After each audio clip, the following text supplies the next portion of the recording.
My esteemed friends, have you ever played Hazy Maze Cave? You know, the stage in Super Mario 64? Well, probably. So let me ask you another question. Have you ever been eaten by Dorrie, the swimming beast in the cavern? Now you may be pondering if such a thing is even possible, and to answer, no, it's not. At least it shouldn't be. So then why do numerous people remember this having occurred to them in-game at some point?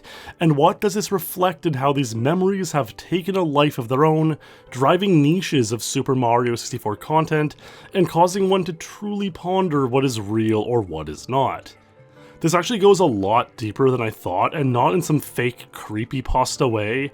Like, there's actually a lot of interesting stuff going on here, from Japanese translations, to Japanese folklore, to false childhood memories.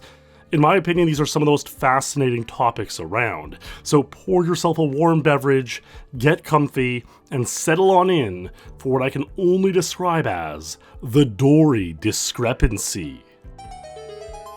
Here we go!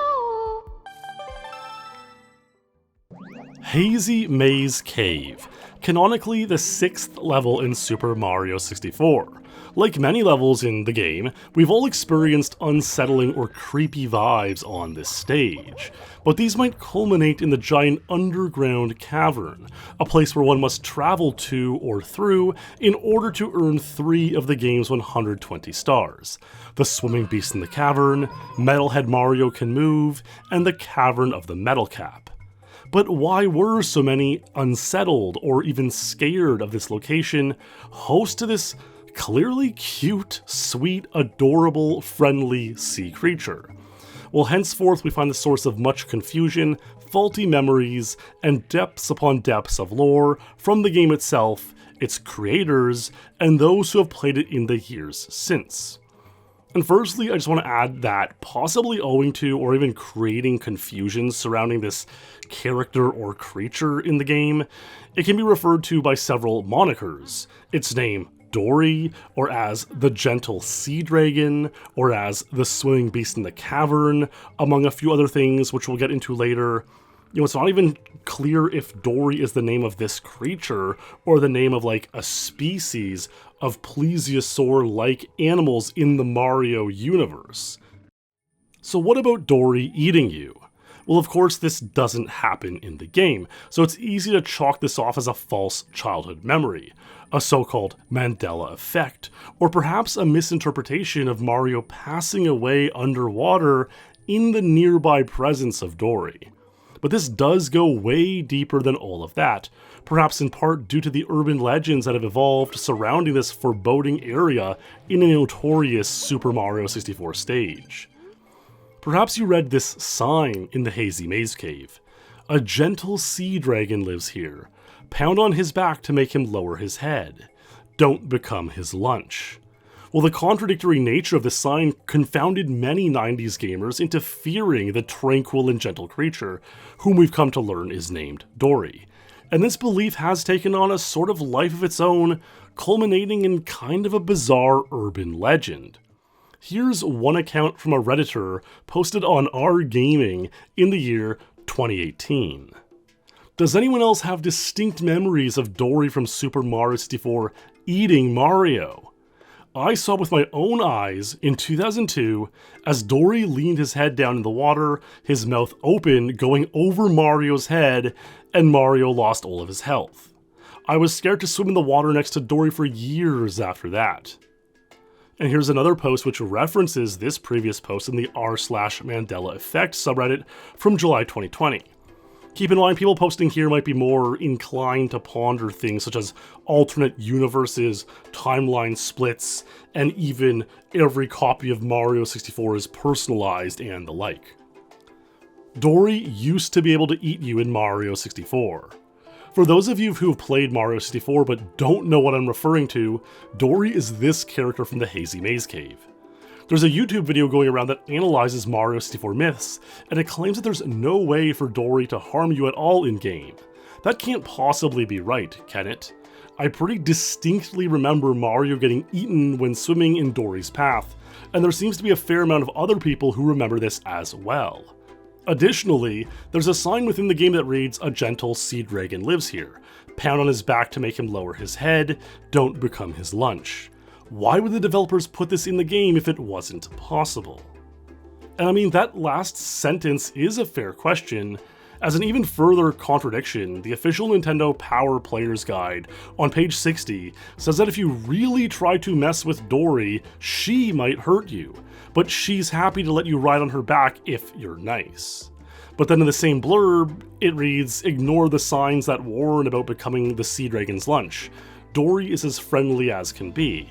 So, which is it? Not to mention that in the player's guide, we have the use of the feminine she when it comes to Dorrie, whereas on the signs in the game, it refers to Dorrie as a he. You know, there is a lot of confusion or ambiguity going on here, and some of it may owe to translations, so that's where I went next. Diving deeper, I reached out to friend of the channel, Who Was Phone 404, a longtime contributor of Japanese Nintendo 64 translations on Game FAQs, to see if perhaps the text surrounding Dorrie was changed some time ago, perhaps owing to a previous interaction that was once planned in the game. You know, that's just my speculation, like who knows what's going on here. So here's what Who Was Phone wrote back, translating the Japanese sign in the cave. "The gentle sea dragon Dashi lives here. If you do a hip drop on its back, it will lower its head. Please don't become its food." These characters can mean gentle, quiet, mild, meek, obedient, docile, well-behaved, tame, normally written like this. These characters, written in kanji this way, literally mean sea dragon. However, this is probably in reference to the fact that the plesiosaur is written this way in Japanese, which literally means neck-long dragon. These characters, hip drop is the name for the ground pound in Japanese. At some point in time, the Japanese confused the English word hips for buttocks. These characters usually mean animal feed, fodder, pet food, or even bait, but food reads better in English. And he then added some really good insight. Dorrie's name in Japanese is almost certainly a reference to Nessie, as a legend of the Loch Ness, Nessie, is very well known in Japan. They call her this, Nessie, here. Here's another mystery for you to ponder. In an early build of the game that was leaked in 2020, star number 1 in Hazy Maze Cave was titled this, or Dolphy's Underground Water Source. Was Dorrie originally a dolphin? Now, that is a cool thought, and is not something I ever knew before. You know, it's a great little speculation. It makes you wonder how many iterations and changes Dorrie and the whole Hazy Maze Cave and the game may have gone through before its legendary and influential release in June 1996. And yeah, our friend Who Was Phone added in 2 new names. Dashi, Dolphy, you know, along with Dorrie and the sea dragon and the gentle swimming beast. So there you go. Who is this character really? For the sake of this all, here's me playing, passing away near Dorrie, and then being transported back to the castle. Just as many kids or less correct gamers may have misremembered Dorrie eating you back in the day. Maybe you can see why some people would have thought Dorrie ate you, given the breadth of this context, and given that youthful, inexperienced mind, along with the context of the sign. But hey, I wanted to ponder a couple more things. Something that I stumbled upon once, but can't remember where, is a connection between the swimming beast in the cavern and the Japanese folklore legend of the Namazu, giant catfish from Japanese folklore said to live beneath the earth and cause earthquakes when it thrashes about. Wikipedia writes, in Japanese mythology, the Namazu, or Onamazu, is a giant underground catfish who causes earthquakes. The creature lives under the islands of Japan and is guarded by the god Takamikazushi, enshrined at Kashima, who restrains the catfish with a stone.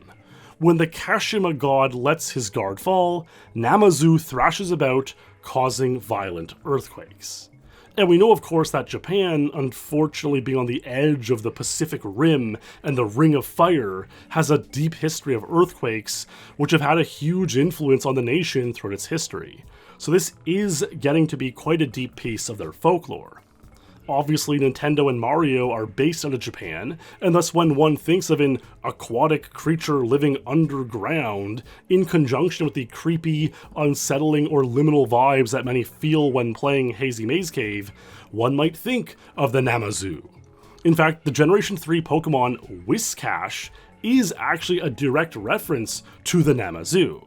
So along with possibly being a dolphin or a plesiosaur, could there also have been a catfish iteration of Dorrie at some point? Or at least did this serve as the jumping off point for the Japanese developers, inspiring them to write some kind of creature in an underground waterless cavern? Then there are these projects or wikis or fandoms. The Mips Hole is one, and the Secret Slide is another. I think you'll understand what they're about when we start reading from them a bit, but I think they offer us some additional insight on this whole phenomenon. Mother Dorrie. Mother Dorrie is an anomalous entity that can replace Dorrie in Hazy Maze Cave. It is a large black Dorrie-like creature with a large white stripe that goes from below their head to the underwater portion of their body and large spiky teeth. It will rush towards the player faster than they can run. When caught, they will be eaten and presented with a game over screen no matter how many lives they had. And then we see a copy of the text from the sign in the cave, as well as a crude yet small screenshot of what seems to be a terrifying, large-toothed version of Dorrie. And then there's another page, the Siren of Hazy Maze Cave, which reads this. The Siren of Hazy Maze Cave is a malicious entity that can appear in Hazy Maze Cave that is similar to Mother Dorrie. It is often described as a green Dorrie, but can appear as other objects thanks to its behavior. It goes on to describe similar behavior as Mother Dorrie and then adds, below is a documented list of what the Siren of Hazy Maze Cave has been disguised as. A green Dorrie, a yellow Dorrie, a red Dorrie, a regular Dorrie. This is one of the most alarming disguises, as there would be no indicator the Siren of Hazy Maze Cave is present except for its luring song. Luigi standing on the island, Yoshi standing on the island, Princess Peach standing on the island, Mother Dorrie. It is unclear why this is a disguise, as it would make the player avoid it, a power star on the island. And yeah, look, these go on and on, they're kind of their whole world unto their own, and between the Mips Hole and the Secret Slide, there's different varieties and flavors of the text under these articles, but you've probably caught on now that this is just kind of like fan fiction run wild. These fandoms tap into the every copy of Super Mario 64 is personalized trope and the Wario apparition type of stuff and just run wild with it. And that's cool and cute and all, but I think it says a lot that Dorrie and the Hazy Maze Cave Cavern has so much additional lore and sort of world building within this trope. It shows that perhaps many people also had the unsettling feeling or fear when playing Super Mario 64 in this area. Some comments from these Reddit threads I mentioned earlier that agree, with the false memory of being eaten, read this. I think this happened to me too. I assumed I just glitched and drowned instead of being eaten, and maybe got patched in later versions so less people ran into the glitch or bug later on. I've wondered if maybe it was a bug. Someone mentioned that it was originally intended to be a feature of the game but was scrapped before production. Now I wonder if we all maybe heard the rumor that it would eat you and were remembering wrong. In addition to the other points here, Dorrie bows her head down occasionally so you can get on, which might contribute to the memory of her reaching down to bite you. No way, man, that mofo ate me. Not a Mandela Effect. There's a fish that appears in Tiny Huge Island. It has a name, I forgot it.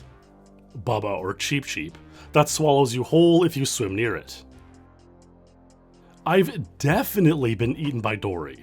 I don't have that copy of the game anymore though, but I remember swimming by her face, being eaten, the screen going black, Bowser's face appearing, and then returning back to the castle where the sun is.